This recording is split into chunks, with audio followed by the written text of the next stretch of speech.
Tuesday night's vice presidential debate between Republican J.D. Vance and Democrat Tim Walz felt like a civil and relatively restrained conversation about the issues at the top of American voters' minds going into the 5th of November election. In that, it was unlike the two presidential debates earlier this year. The two men spent much more time attacking the other's running mate than each other during 90-plus minutes on the CBS News stage in New York. Walz had a shaky start, but hit his stride when talking about abortion and the Capitol riot. But the even-tempered, policy-focused debate, with few political body blows, probably served Vance, a polished public speaker, best in the end. If Vance was picked because he puts ideological meat on the bones of Trump's conservative populism, on Tuesday night he put a polite, humble face on them as well. Something these guys do is they make a lot of claims about if Donald Trump becomes president, all of these terrible consequences are going to ensue, he said. But in reality, Donald Trump was president. Inflation was low, take-home pay was higher.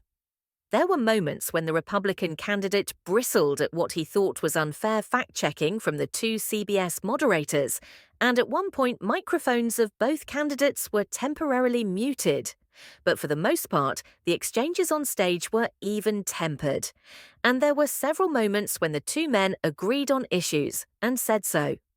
"There's a lot of commonality here," Walz said toward the end of the evening. When Walz spoke of his 17-year-old son witnessing a shooting at a community center, Vance seemed genuinely concerned. "I'm sorry about that, and I hope he's doing okay," he said. "Christ have mercy, it is awful." Cordial, but with a few clashes. The most vigorous disagreements came toward the end of the debate, on the topic of Trump's repeated and false claims that the 2020 election was stolen from him. Vance, when asked if Trump lost the last presidential election, dodged the question and criticized what he said was Kamala Harris's censorship. Walz quickly noted that it was a damning non-answer. To deny what happened on January 6th, the first time an American president or anyone tried to overturn an election, this has got to stop, he said. It's tearing our country apart. Walz went on to say that the only reason Mike Pence, Trump's previous vice president, was not on stage was because he certified President Joe Biden's victory. Vance had no answer to that, highlighting that beyond his friendly demeanor and agreeability, he would not break from Trump's position. Two different styles. Vance and Walz entered this debate with different skill sets. Vance has sparred with journalists on television in heated exchanges. Walz is at home on the campaign stump, using his folksy style in contrast to more polished politicians. In the early part of this debate, with both candidates standing behind podiums in a New York City television studio, Vance seemed much more comfortable. His answers were smooth and relentlessly on message, constantly reminding the audience that for all of Vice President Harris's promises, Democrats have held the White House for the past 3.5 years. If Kamala Harris has such great plans for how to address middle-class problems, then she ought to do them now, he said. Walz, for his part, seemed halting and unsure on the opening topic, dealing with Tuesday's Iranian missile attack on Israel, and if the candidates would support an Israeli preemptive strike on Iran. The Minnesota governor rarely talks about foreign policy, and his discomfort on the subject was apparent.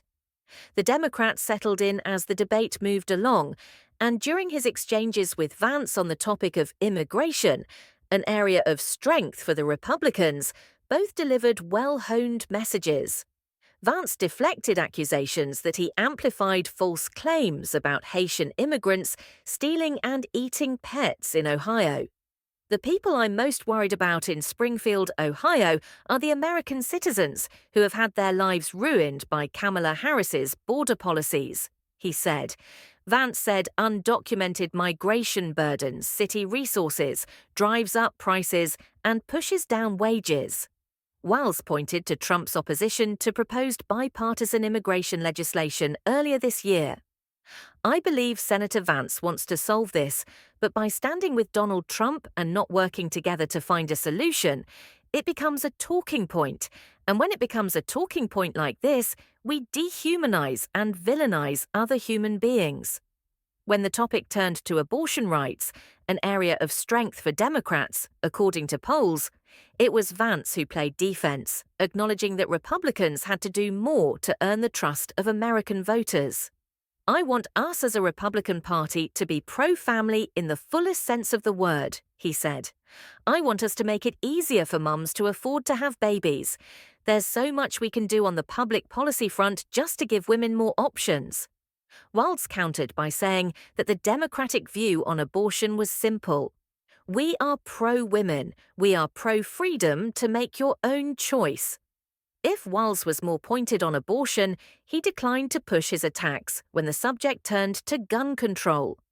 After Vance said that it was important to increase security in schools, making doors and windows stronger, Walz talked up background checks rather than endorsing Democratic calls for bans on assault weapons and other limitations on firearms.